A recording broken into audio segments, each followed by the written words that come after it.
ಅಂತನೂ ಒಂದು ಯಂತ್ರ. ಕನ್ನಡ ಮತ್ತು ಸಂಸ್ಕೃತಿ ಇಲಾಖೆಯ ವತಿಯಿಂದ ಪ್ರತಿ ವರ್ಷದಂತೆ ಈ ವರ್ಷವೂ ಕಾಯಕ ಶರಣರ ಜಯಂತಿಯ ಶುಭಾಶಯಗಳನ್ನು ತಮ್ಮೆಲ್ಲರಿಗೆ ತಿಳಿಸುತ್ತಾ,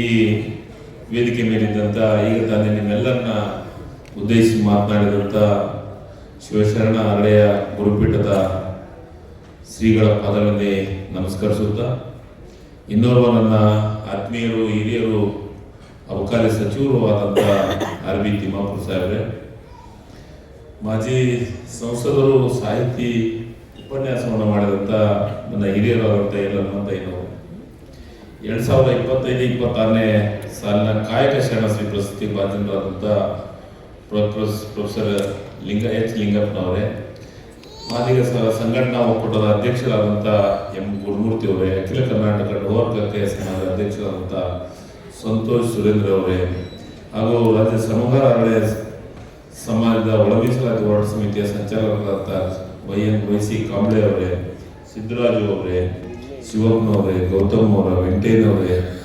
ಮುತ್ತುರಾಜ್ ಅವರೇ, ಮೂರ್ತಿ ಅವರೇ, ಶ್ರೀರಾಮ್ ಅವರೇ, ಭಾಸ್ಕರ್ ಅವರೇ, ಸಮಾಜದ ಎಲ್ಲ ವೇದಿಕೆ ಮೇಲಿರುವಂಥ ಎಲ್ಲ ನನ್ನ ಹಿರಿಯರೇ, ಯುವಕ ಮಿತ್ರರೇ, ಇಲ್ಲಿ ಸೇರಿದಂಥ ಎಲ್ಲ ನನ್ನ ಆತ್ಮೀಯರೇ, ಪ್ರಪಂಚದ ಇತಿಹಾಸದಲ್ಲಿ 12ನೇ ಶತಮಾನ ಸುವರ್ಣ ಯುಗ, ಸಮಾಜದಲ್ಲಿ ಜಾತಿಯ ತಾರತಮ್ಯದ ರೋಗಕ್ಕೆ ಪರಿಹಾರ ಸ್ವರೂಪವಾಗಿ ಮಹಾಶರಣರ ಬಸವಣ್ಣನವರ ಜಾತಿ ಮತ್ತು ವಿಜಾತಿಯ ಎನ್ನದೇ ಸರ್ವರಿಗೂ ಲಿಂಗ ದೀಕ್ಷೆಯನ್ನು ನೀಡಿ ಎಲ್ಲರನ್ನು ಒಗ್ಗೂಡಿಸಿ ಪ್ರಪಂಚಕ್ಕೆ ಮೊಟ್ಟ ಮೊದಲ ಪ್ರಜಾಪ್ರಭುತ್ವ ವ್ಯವಸ್ಥೆಯಾದ ಅನುಭವ ಮಂಟಪವನ್ನು ಸ್ಥಾಪಿಸಿದ ಒಂದು ಕಾಲಘಟ್ಟ. ಅಂತ ಶರಣರು ಇವತ್ತ ಮಾದರ ಚೆನ್ನಯ್ಯ, ಮಾದರ ದೊಳೆಯ, ಡೋಹರ ಕಕ್ಕಯ್ಯ, ಸಮಗಾರ ಹರಳಯ್ಯ ಮತ್ತು ಉರ್ಲಿಂಗಪತಿ ಇವರು 5 ಮಹಾಶರಣರ ಜಯಂತ್ಯೋತ್ಸವವನ್ನು ಇವತ್ತು ನಾವು ಮಾಡ್ತಾ ಇದ್ದೀವಿ. ಈ ಜಯಂತ್ಯೋತ್ಸವ ನಿಜವಾಗ್ಲೂ ಬಹಳ ಅರ್ಥಗರ್ಭಿತವಾದಂಥ ಜಯಂತ್ಯೋತ್ಸವ. ನಾವು ಯಾರು ನೆನಪಾಗ್ತಾರೆ ಈ ಜಯಂತ್ಯೋತ್ಸವ ಅಂದ್ರೆ ಬಸವಣ್ಣ ಅವರು ನೆನಪಾಗುವಂತ ಕೆಲಸ ಆಗ್ತಾ ಇದೆ. ಆ ಕಾಲಘಟ್ಟದಾಗ ಎಲ್ಲ ಸಮುದಾಯವನ್ನ ತೆಗೆದುಕೊಂಡು ಸಮಾಜವನ್ನು ನಿರ್ಮಾಣ ಮಾಡಬೇಕು, ಸಮಬಾಳು ಸಮಪಾಲು ಆಗಬೇಕು, ಈ ಇದ್ರೊಳಗಂತ ಚಿಂತನೆ 12ನೇ ಶತಮಾನದಾಗ ಪ್ರಾರಂಭ ಆಗಿ ಇವತ್ತ ಈ ಕಾಲಘಟ್ಟದೊಳಗೂ ಇನ್ನೂ ಸ್ವಲ್ಪ ಕೆಲವೊಂದಿಷ್ಟು ವಿಚಾರಗಳು ಮತ್ತೊಂದು ಉಳಿದಿದ್ದಾವೆ. ಅದರ ಬಗ್ಗೆ ಇವನ್ನೆಲ್ಲವನ್ನ ಚರ್ಚೆ ಆಗಬೇಕು ಅನ್ನೋ ದೃಷ್ಟಿಕೋನ ಇಟ್ಟುಕೊಂಡು ಸರ್ಕಾರ ಜಯಂತ್ಯೋತ್ಸವವನ್ನು ಮಾಡ್ತಾ ಇದೆ. ನನಗೆ ಬಹಳ ಒಂದು ಸಂತೋಷ ಏನಾಗೈತೆ ಅಂದ್ರೆ, ಪ್ರೊಫೆಸರ್ ಲಿಂಗಪ್ಪ ಅವ್ರನ್ನ ನಾವು ಪ್ರಶಸ್ತಿ ಭಾಜನ ಮಾಡಿದ್ರಲ್ಲ, ನಿಮ್ಗೆ ಬಹಳ ಸಂತೋಷ ಆಗುತ್ತೆ. ಅದ್ಭುತವಾದಂಥ ಮಾತುಗಳನ್ನು ಹೇಳಿದ್ರು. ನನಗೆ ಬಹಳ ಆ ಮಾತನ್ನ ಕೇಳಿ ನನಗೆ ಬಹಳ ಖುಷಿ ಅನಿಸ್ತು. ಏನನ್ನಿಸ್ತು ಅಂದ್ರೆ, ಮೊದಲು ನಾವು ಓದೋದನ್ನ ಮಾಡಬೇಕು, ಓದಿದ್ರೆ ಮಾತು ಕಮ್ಮಿ ಆಗ್ತವೆ, ಓದಿದ್ರೆ ಮಾತು ಜಾಸ್ತಿ ಆಗ್ತವೆ. ಈ ಹೆಂಗಾಗೈತಿ ಕಾಲ ಅಂತಂದ್ರೆ, ಓದೋದು ಸ್ವಲ್ಪ ಮಾತಾಡೋದು ಜಾಸ್ತಿ ಆಗ್ಬಿಟ್ಟೆ, ನನ್ನನ್ನು ಸೇರಿ. ನಿಜವಾಗ್ಲು ಈ ಇಂತಿಂತ ಸಾಹಿತಿಗಳು ಪ್ರೊಫೆಸರ್ ಜೊತೆಗೆ ನಾನು ಕಾರ್ಯಕ್ರಮದಲ್ಲಿ ಸೇರಿ ಕೆಲವೊಂದಿಷ್ಟು ವಿಚಾರಗಳನ್ನು ಹಂಚಿಕೊಂಡಂತ ಪರಿಸ್ಥಿತಿ. ನೀವು ಬಹಳ ನಿಜವಾಗ್ಲೂ ನನಗೆ ಅದ್ಭುತವಾದಂತ ಮಾತು. ನಾವು ಒಂದು ಜಯಂತಿ ಮಾಡ್ತೀವಿ ಅಂದ್ಗಳೇ ಸಿಕ್ಕಾಪಟ್ಟೆ ಚೆನ್ನಾಗಿ ಮಾತಾಡ್ತಾರೆ ನಮಗ. ನಾವು ಕೇಳಿ ರೂಢಿ ಬಿದ್ಬಿಟ್ಟೆ. ನಾ ಅದಕ್ಕೆ ಹೇಳಕ್ಕೆ ತಿಮ್ಮಾಪುರ ಸಾಹೇಬ್ರಿಗೆ ಜಲ್ದಿ ಹೇಳೋ ಅಂದ್ರು. ನನಗೆ ರೂಢಿ ಬಿದ್ದೈತೆ, ನಾ 33 ಜಯಂತಿ ಮಾಡ್ತೀನಿ ನಾನು, ನೀವು ಒಂದೇ ಜಯಂತಿಗೆ ಹಿಂಗೆ ಮಾಡ್ತಿಲ್ಲ ಯಾಕಪ್ಪ ಅಂತ. ಒಂದು ಜಯಂತಿ ಮಾಡ್ಬೇಕಂತಂದ್ರೆ ಎಲ್ಲರನ್ನು ಸರಿಸಮಾನವಾಗಿ ಒಂದೇ ತಕ್ಕ ತಗೊಂಡೋದ್ರೆ ಬಹಳ ಕಷ್ಟದ ಕೆಲಸ. ನನ್ನ ಕರೆದಿಲ್ಲ, ನಿನಗೆ ಕರೆದಿಲ್ಲ, ನನಗೆ ವೇದಿಕೆ ಇಲ್ಲ, ನಿನಗೆ ವೇದಿಕೆ ಇಲ್ಲ, ನನಗೆ ಮಾತಾಡಕ್ ಕೊಡಲ್ಲ, ನಿನಗೆ ಮಾತಾಡಕ್ ಕೊಡಲ್ಲ. ಇದೆಲ್ಲ ಬಿಡ್ಬೇಕು. ನಮ್ಮ ಸಮಾಜಕ್ಕೆ ಸಂಘಟನೆ ಬಹಳ ಮುಖ್ಯವಾಗಿದೆ.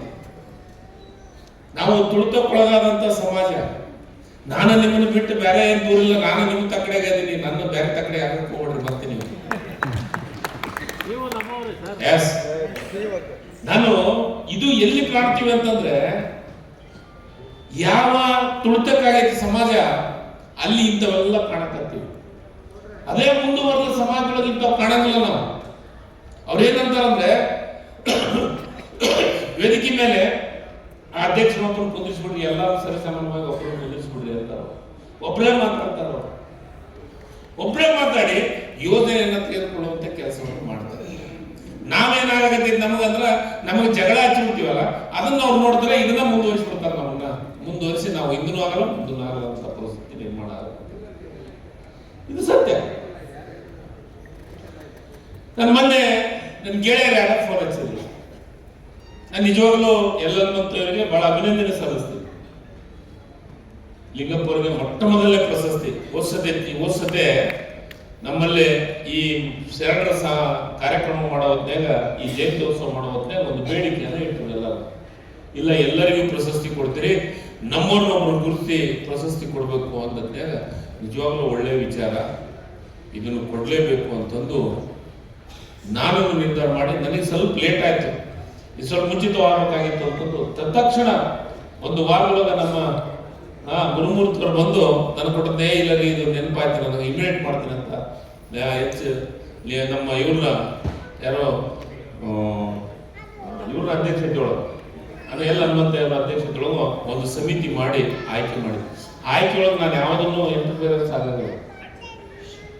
ಇನ್ನೂ ಒಂದು ನಿಮ್ಗೆ ದೊಡ್ಡ ಮನಸ್ಸು ಬರಲಿ, ನೀವೆಲ್ಲರೂ ನನಗೆ ಯಾರೋ ಫೋನ್ ಹಚ್ಚಿದ್ರು, ಇಲ್ಲ ಸರ್ ನಮ್ಮ ಸಮುದಾಯದವರಿಗೆ ಕೊಡ್ರಿ ಅಂತ.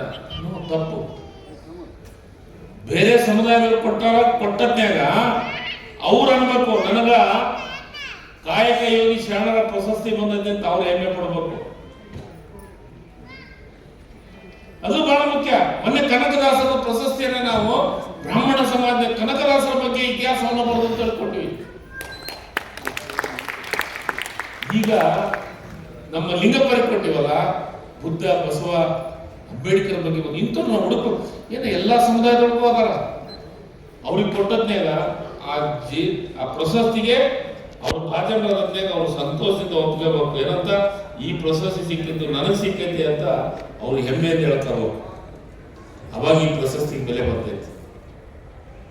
ನಾನು ಅದಕ್ಕೆ ಹೇಳ್ತಿರ್ತೀನಿ, ನಾನು ಮೊನ್ನೆ ನಮ್ಮ ಸಮಾಜದ್ದು ನಮ್ಮ ಬಂಧುಗಳದ್ದು ನಾನು ಸಮಾಜ ಹೇಳಕ್ ಬರೋ ಜಯಂತಿಗೆ ಸಿದ್ದರಾಮೇಶ್ವರ ಜಯಂತಿ ಯಾರಿಗೆ ಕೊಡ್ಬೇಕಂತದ್ನಾಗ, ಯಾರಿಗೆ ಪ್ರಶಸ್ತಿ ಕೊಡ್ಬೇಕಂತದ್ನಾಗ ಇಲಕಲ್ಲದ ಶ್ರೀಗಳಿಗೆ ಕೊಡ್ರಿ ಅಂತ ತಿಳಿದ್ರು. 3-4 ಮಂದಿ ಹೆಸರು ಕೊಟ್ಟರು. ಇದ್ರೊಳಗೆ ಇದನ್ನ ಮಾಡಿ ಬಹಳ ಒಳ್ಳೆಯದು. ಒಬ್ಬ ಸಮಾಜದವಾಗ ನಾನು ಬರೀ ಪ್ರಶಸ್ತಿ ಒಳಗೆ ಎಂಟ್ರಿ ಬೇರೆ ಆಗೋದೇ ಇಲ್ಲ. ಯಾಕೆ ಈ ಮಾತು ಹೇಳ್ತೀನಿ ಅಂದ್ರೆ ಬಂಧುಗಳೇ, ನಾವು ಒಂದಾಗಬೇಕು, ಒಗ್ಗಟ್ಟಾಗಬೇಕು. ಜಯಂತ್ಯೋತ್ಸವನ ಯಾಕೆ ಮಾಡ್ತೀವಿ ಹೇಳು? ಈ ಜಯಂತ್ಯೋತ್ಸವ ಮಾಡೋದು ಕಾರಣ ಏನು ಹೇಳಿ?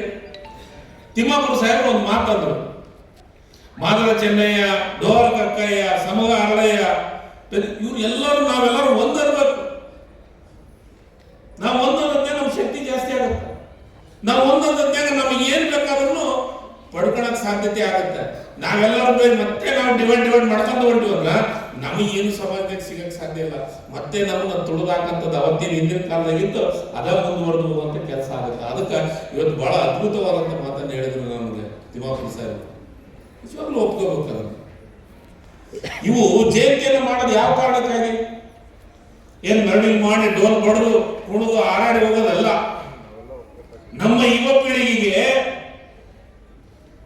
ಯುವಕರಿಗೆ ಒಂದು ಸಂದೇಶ ಕೊಡಬೇಕಲ್ಲ. ನಮ್ಮ ಸಮಾಜದ ಶರಣರು ಹಿಂಗಿದ್ರು, ನಮ್ಮ ಬಂಧುಗಳು ಹಿಂಗಿದ್ರು, ಮಹಾಶರಣರು ಹಿಂಗಿದ್ರು, ಬಸವಣ್ಣನ ಇತಿಹಾಸವನ್ನ ನೆನಪು ಮಾಡ್ಕೋಬೇಕಲ್ಲ. ಇವನ್ನೆಲ್ಲವನ್ನ ನಮ್ಮ ಯುವಕರಿಗೆ ಪ್ರೇರಣೆ ಆಗೋ ರೀತಿಯೊಳಗ ನಾವು ಮಾತಾಡೋದಾಗ್ಲಿ, ಚಿಂತನೆ ಆಗ್ಲಿ, ಉಪನ್ಯಾಸವನ್ನಾಗ್ಲಿ ಮಾಡಿಸೋದು ಆ ಒಂದು ಕಾರಣಕ್ಕಾಗಿ. ಅದನ್ನು ಮಾಡೋದ್ನಾಗ ಅದಕ್ಕೊಂದು ಬೆಲೆ ಬರಕ್ಕೆ ಸಾಧ್ಯತೆ ಆಗುತ್ತೆ. ಜಯಂತಿ ಅವತ್ತು ನಮ್ಮ ಸಮಾಜ ಬಗ್ಗೆ ಚರ್ಚೆಗಳಾಗ್ಲಿ, ನಮ್ಮ ಹಿರಿಯರ ಬಗ್ಗೆ ಚರ್ಚೆಗಳಾಗ್ಲಿ, ನಮ್ಮ ಮಠಮಾನ್ಯಗಳ ಬಗ್ಗೆ ಚರ್ಚೆಗಳಾಗ್ಲಿ, ನಮ್ಮ ಸಮಾಜದ ಹಿರಿಯರೆಲ್ಲರೂ ಸೇರಿ ಒಂದ್ ಕಡೆ ಸೇರಿ ಮೆರವಣಿಗೆ ಮಾಡ್ಕೊಂತ ಸಮಾಜದ ಚಿಂತನೆಗಳು ಮಾಡ್ಕೊಂತ ಬರುವಂತದ್ದು ಬಾಗಿಲು ಅನ್ನೋ ದೃಷ್ಟಿಕೋನವನ್ನು ಇಟ್ಕೊಂಡೆ ಇವತ್ತ ಈ ಜಯಂತಿಗಳನ್ನು ಮಾಡೋದು. ಅದು ಏನಾಗ್ಬಿಟ್ಟು ಜಯಂತಿ ಅಂದ್ಮೇಲೆ ಒಂದೊಂದು ಸಮಾಜಕ್ಕೆ ಸೀಮಿತ ಆಗ್ಬಿಟ್ಟು ಹೊಸ ಜಯಂತಿ. ಈ ಶರಣರು ಸಮಾಜ ಹಚ್ಕೊಂಡ್ಬಿಟ್ಟಿವಿ. ಇದು ಒಂದು ದುರಂತನೇ. ಅವಾಗ ಹೇಳೋದು ಮತ್ತೆ ನಮ್ಮ ಸಮಾಜದಲ್ಲಿ ಕರೆದಿಲ್ರಿ, ನಿಮ್ ಸಮಾಜದಲ್ಲಿ ಕರೀಲಿಲ್ರಿ. ಸ್ವಾಮಿ, ಕರೀರೋದಲ್ಲ, ಇದು ಇದ್ರೊಳಗೆ ಎಲ್ಲರೂ ಪಾಲ್ಗೊಳ್ಬೇಕು, ನಾವೆಲ್ಲರೂ ಭಾಗಿಯಾಗಬೇಕು. ಇಲ್ಲಿ ಕೆಲವೊಂದು ವಿಚಾರಗಳು ಚರ್ಚೆ ಆಗಬೇಕು. ಅವಾಗ ಈ ಜಯಂತಿಗೆ ಒಂದು ಮಹತ್ವ ಕೊಡಕ್ಕೆ ಸಾಧ್ಯತೆ ಆಗುತ್ತೆ. ಅದಕ್ಕೆ ಬಂಧುಗಳೇ, ಇವತ್ತ ಈ ಶರಣರ ಜಯಂತಿ ನಾವು ಮಾಡ್ತಾ ಇರೋದು ಆ ಒಂದು ಕಾರಣಕ್ಕಾಗಿ ವಿನ ಇವತ್ತ ಸನ್ಮಾನ್ಯ ಮುಖ್ಯಮಂತ್ರಿಗಳು ಸಿದ್ದರಾಮಯ್ಯನವರು ನಮಗೆ ಯೋಜನೆಗಳನ್ನು ಕೊಟ್ಟ, ಆ ಯೋಜನೆ ಉಪಯೋಗಗಳು ಆಗ್ತಾ ಇಲ್ಲ. ಆ ಉಪಯೋಗ ಆಗ್ಬೇಕು ಅಂತಂದ್ರೆ ನಾವು ಶಿಕ್ಷಣ, ಬಾಬಾ ಸಾಹೇಬ್ ಅಂಬೇಡ್ಕರ್ ಹೇಳಿರಲ್ಲ, ಅವು 3 ಪಾಲನೆ ಮಾಡಲಿ ಸಾಕು. ನಾವು ಒಂದು ಶಿಕ್ಷಣ, ಒಂದು ಸಂಘಟನೆ, ಒಂದು ಹೋರಾಟ. ಬಾಬಾ ಸಾಹೇಬ್ ಅಂಬೇಡ್ಕರ್ ನಾವು ನೆನೆಸ್ಲೇಬೇಕು. ಅದನ್ನು ಏನಾಗ್ಬಿಟ್ಟಂದ್ರೆ ಬಾಬಾ ಸಾಹೇಬ್ ಅಂಬೇಡ್ಕರ್ ಒಂದು ಸಮಾಜಕ್ಕೆ ಹೋಗ್ಬಿಟ್ಟಾರೆ. ಬಾಬಾ ಸಾಹೇಬ್ ಅಂಬೇಡ್ಕರ್ ಸಂವಿಧಾನವನ್ನು ಬರೀಲಂದ್ರ ತಿಮ್ಮಾಪುರ ನಾನು ಇಲ್ಲಿ ನಿಂತು ಮಾತಾಡಕ್ಕಿದ್ದ, ಈ ಗೌಂಡಿ ಮಕ್ಕಳನ್ನು ಕರೆದು ಇಲ್ಲಿ ಮಾತಾಡ್ತಿದ್ದೆ. ನಾನೊಬ್ಬ ಕಾರ್ಮಿಕನ ಮಗ, ನಾನು ಇಲ್ಲಿ ಬಂದು ನಿಂತಿದ್ದೆ. ಅಬಕಾರಿ ಸಚಿವರಾಗಿ ಇಲ್ಲಿ ಕುಂದಿರ್ತಿದ್ರು. ಈಗ ಅಂತ ಪುಣ್ಯಾತ್ಮರನ್ನು, ಬಸವಣ್ಣವ್ರನ್ನು, ವಾಲ್ಮೀಕಿನು, ಕನಕದಾಸರನ್ನು ಎಲ್ಲರನ್ನು ಒಂದೊಂದು ಸಮಾಜಕ್ಕೆ ಸಿಗುತ್ತೆ. ಅದಕ್ಕೆ ನಾವೆಲ್ಲರೂ ಶೇರ್ ಮಾಡುವಂತ ಕಾರ್ಯಕ್ರಮಗಳು ಆಗ್ಬೇಕು. ನಾವು ಮೊದಲು ಎಲ್ಲರೂ ಸೇರಿಸುವ. ಅದಕ್ಕೆ ನಾವು ನೀವು ಎಲ್ಲರ ಬೇರೆ ಬೇರೆ ಸಮಾಜವನ್ನು ಮಾಡಿದ್ರೆ ಸಮಾಜ ಸೀಮಿತವಾಗಿ ಮಾಡ್ತಾರಂತ ಸರ್ಕಾರದಿಂದ ಜಯಂತ್ಯೋತ್ಸವವನ್ನು ಮಾಡಿದ್ರೆ ಎಲ್ಲಾ ಸಮಾಜರು ಭಾಗಿಯಾಗ್ತಾರೆ ಅನ್ನೋ ಚಿಂತನೆಯಿಂದ ಎಲ್ಲರೂ ಸೇರಿ ಸರ್ಕಾರ ಕಾರ್ಯಕ್ರಮವನ್ನು ಮಾಡ್ತಾ ಇದ್ದಾರೆ. ಅದಕ್ಕೆ ಇವತ್ತ ಈ ಜಯಂತ್ಯೋತ್ಸವ ಇನ್ನು ಸಣ್ಣ ಪುಟ್ಟ ತಪ್ಪಾಗ ಶ್ರೀಗಳು ಯಾರು ನಡೀತಾನ ಅವನ ಹೇಳುತ್ತಾನ. ಯಾವನಾರ ಕಾಟ ಮ್ಯಾಗ ಮಕ್ಕೊಂದವ, ವರ್ಷಿನ ಮ್ಯಾಗ ಮಕ್ಕೊಂದವ ಹೇಳತ್ತಾನ ಸ್ವಾಮೀಜಿ? ಇಲ್ಲ. ಕಾರ್ಯಕ್ರಮ ಮಾಡುವಂತ ಸಣ್ಣ ಪುಟ್ಟ ತಪ್ಪುಗಳಾಗೋತ್ನಾಗ ಹೆಂಗ್ ಸಹಕರಿಸ್ಬೇಕು ಅಂತಂದ್ರೆ ನಮ್ಮ ಹುಡುಗ, ನಮ್ಮ ಮನುಷ್ಯ, ಸರ್ಕಾರ ಮಾಡುತ್ತೆ, ಈ ಮುಂದಿನ ಸತಿ ಹಂಗೆ ಮಾಡೋದು ಬೇಡ ಅಂತ ಹೇಳಿ ಸಹಿಸ್ಕೊಳ್ಳೋಣ, ತಿಳ್ಕೊಳ್ಳೋಣ. ಯಾರು ಪರಿಪೂರ್ಣರಲ್ಲ. ಸ್ವಾಮೀಜಿನ ಒಂದು ಮಾತು ಹೇಳಿದ್ರು, ಗ್ರಾಂಟ್ ಕೊಟ್ಟಿಲ್ಲ ತಂಗಡಿಗರು ನಮ್ಮ ಮಾಲಕರು. ಸ್ವಾಮೀಜಿ, ಕನ್ನಡ ಮತ್ತು ಸಂಸ್ಕೃತಿ ಇಲಾಖೆ ನಿಮ್ಮದು, ಸಮಾಜ ಕಲ್ಯಾಣ ಇಲಾಖೆಗೆ ನಾನು ಸಮಾಜ ಕಲ್ಯಾಣ ಇಲಾಖೆ ಸಚಿವ ನಮ್ಮ ಮಾದೇವ ಸಾಹೇಬ್ರವರು ಬರ್ಲಿ, ಕಾಲ ಬಂದಂತೆ ಬರ್ತೈತಿ.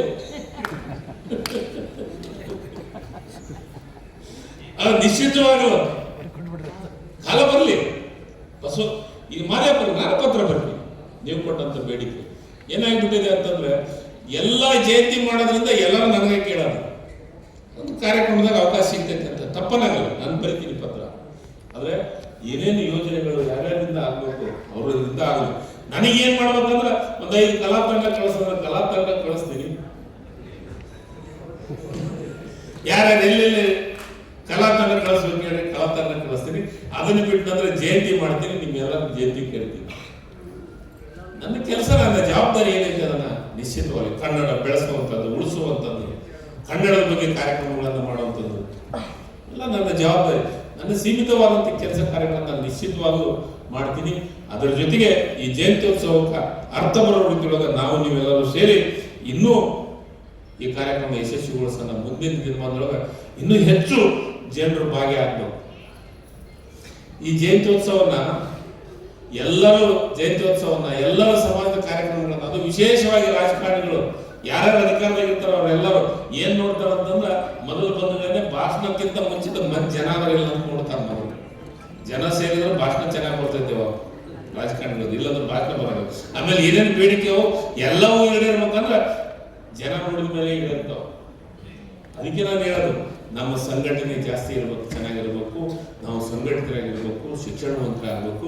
ಇವೆಲ್ಲದ ಮೌಢ್ಯಗಳು ನಮ್ಮಿಂದ ದೂರ ಆಗಕ್ಕೆ ಸಾಧ್ಯತೆ ಆಗುತ್ತೆ. ಮೌಢ್ಯಗಳು ನಾವು ಓದಿವಂದ್ರೆ ನಿಶ್ಚಿತವಾಗಲೂ ನಮ್ಮ ಸಮಾಜ ಇನ್ನೂ ಮುಂದುವರಿಯುವಂಥ ಕೆಲಸ ಆಗುತ್ತಾ. ಆ ಕೆಲಸವನ್ನು ನಾವು ನೀವೆಲ್ಲರೂ ಶೇರ್ ಮಾಡೋಣ. ಈ ಜಯಂತ್ಯೋತ್ಸವದ ಅರ್ಥ ಬಹಳ ಅದು ಒಂದು ಕಾರಣಕ್ಕಾಗಿ. ಅದಕ್ಕೆ ಇಂಥವು ಮತ್ತು ಅದರ ಜೊತೆಗೆ ಕಾಯಕ ಪ್ರಶಸ್ತಿ ಏನೈತಲ್ಲ, ಈ ಪ್ರಶಸ್ತಿಯನ್ನು ಮುಂದಿನ ದಿನಮಾನಗಳು ಇನ್ನು ನಾವು ಇವತ್ತು ಈ ಸತಿ ಅಂತ ನಾನು ಪ್ರೊಫೆಸರ್ ಲಿಂಗಪ್ಪನಿಗೆ ಮಾಡಿದ ನನಗೆ ಬಹಳ ಖುಷಿ ಪಡುವಂತ, ನಿಜವಾಗ್ಲೂ ಪ್ರೊಫೆಸರ್ ನಿಮ್ಮ ಭಾಷಣ ನನಗೆ ಬಹಳ ಖುಷಿ ಕೊಡ್ತು. ಸ್ವಾಮೀಜಿ ಅವಾಗ ಮಾತಾಡ್ಸಕ್ ನೋಡಕತ್ತಿದ್ರು, ಆದ್ರೂ ನಾನು ಲಿಂಗಪ್ಪರ ಭಾಷಣ ಕಡೆ ಲಕ್ಷ್ಯ ಇತ್ತು ನನಗೆ. ಯಾಕಂದ್ರೆ ಬಹಳ ಅದ್ಭುತವಾದ ಚಿತ್ರದುರ್ಗ ಜಿಗಣಿ ಒಳಗ ಹುಟ್ಟಿದಂಥವ್ರು ಇವತ್ತ ಬಹಳ 54 55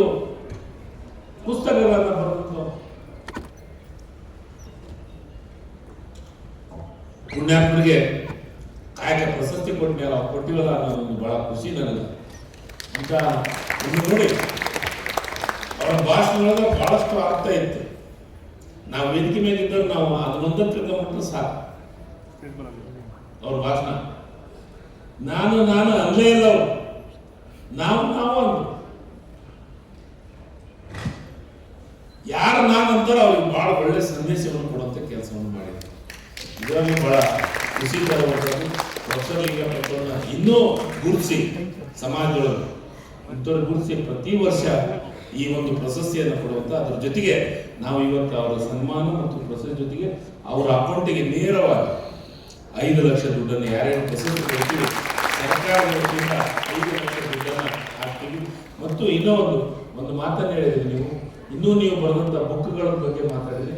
ನಿಶ್ಚಿತವಾಗಲೂ ಆ ಬುಕ್ಕದ ವಿಚಾರಗಳನ್ನು ನಮ್ಮ ಹತ್ರ ಪ್ರಸ್ತಾಪ ಮಾಡಿದೆ. ಆ ಬುಕ್ಕನ್ನು ಸರ್ಕಾರದ ವತಿಯಿಂದ ಪ್ರಿಂಟ್ ಮಾಡಿಸುವಂತ ಕೆಲಸವನ್ನು ಪ್ರಾಮಾಣಿಕವಾಗಿ ಯಾಕಂದ್ರೆ ಸಮಾಜಕ್ಕೆ ನೋಡಬೇಕು. ಏನು ಈ ಬುದ್ಧನ ಬಗ್ಗೆ, ಬಾಬಾ ಸಾಹೇಬ್ ಅಂಬೇಡ್ಕರ್ ಬಗ್ಗೆ, ಬಸವಣ್ಣನ ಬಗ್ಗೆ ನಮ್ಮ ಯುವ ಪೀಳಿಗೆಗೆ ತಲುಪಬೇಕು, ನಮ್ಮ ಮಕ್ಕಳಿಗೆ ತಲುಪುವಂತ ಕೆಲಸ ಆಗ್ಬೇಕು. ಈಗೇನಾಗಿದೆ ಅಂತಂದ್ರ ಅದನ್ನ ಬಿಟ್ಟಾರ. ಈ ಬರೇ ಧರ್ಮ, ಜಾತಿ, ದೇವರು ಇಲ್ಲ ಅಂತ ಹೇಳಂಗಿಲ್ಲ ನಾವು.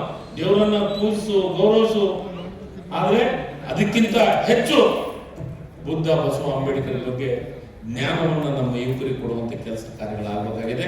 ಅಂತ ವಿಚಾರಗಳನ್ನ ಇಟ್ಟುಕೊಂಡು ಬರೆದಂತ ಪುಸ್ತಕಗಳಿಗೆ ನಿಜವಾಗ್ಲೂ ಪ್ರೊಫೆಸರ್ ಲಿಂಗಪ್ಪ ಸರ್ನ ನಾನು ನಿಮ್ಮ ಜೊತೆಗೆ ಇರ್ತೀವಿ. ನಿಮ್ಮ ಬುಕ್ಗಳನ್ನ ನಾವು ಇನ್ನೂ ಏನಾದರೂ ಚೆನ್ನಾಗಿ ಅದ್ರ ಬಗ್ಗೆ ಇದೆ ಅಂದ್ರೆ ಅದನ್ನು ಪ್ರಿಂಟ್ ಮಾಡಿಸುವಂತ ಕೆಲಸವನ್ನು ಬುದ್ಧ, ಬಸವ, ಅಂಬೇಡ್ಕರ್ ಬಗ್ಗೆ ಪುಸ್ತಕವನ್ನು, ಯಾಕಂದ್ರೆ ನಮ್ಮ ಸಮಾಜಕ್ಕೆ ಆ ಮೂವರು ಪ್ರೇರಣೆ, ಆ ಪುಣ್ಯಾತ್ಮರ ಪ್ರೇರಣೆ, ಅವರ ಅವಶ್ಯಕತೆ ನಮಗೆಲ್ಲರಿಗಿದೆ. ಅಂತ ಒಂದಿಷ್ಟು ಕೆಲಸವನ್ನು ನೀವೆಲ್ಲರೂ ಸೇರಿ ಮಾಡೋಣ ಅನ್ನೋ ಮಾತನ್ನ ಇಲ್ಲಿ ಹೇಳಿ ನನಗೆ ಮಾತಾಡ್ಲಿಕ್ಕೆ ಅವಕಾಶ ಮಾಡಿಕೊಡುವಂತ ಮತ್ತೊಮ್ಮೆ ನಿಮ್ಮೆಲ್ಲರಿಗೆ ನಮಸ್ಕರಿಸುತ್ತಾ, ಮತ್ತೊಮ್ಮೆ ಕಾಯಕ ಶರಣರ ಜಯಂತಿಯ ಶುಭಾಶಯಗಳನ್ನು ತಿಳಿಸುತ್ತಾ, ಮತ್ತೊಮ್ಮೆ ನಮ್ಮ ಕಾಯಕ ಶರಣಶ್ರೀ ಪ್ರಶಸ್ತಿ ಪ್ರದಾನ ಆದಂತ ಪ್ರೊಫೆಸರ್ ಲಿಂಗಪ್ಪರಿಗೆ ಮತ್ತೊಮ್ಮೆ ಅಭಿನಂದನೆಗಳನ್ನ ತಿಳಿಸುತ್ತಾ ನನ್ನ ಮಾತನ್ನು ಮುಗಿಸ್ತೀನಿ. ಜೈ ಹಿಂದ್, ಜಯ ಕರ್ನಾಟಕ. ಧನ್ಯವಾದ.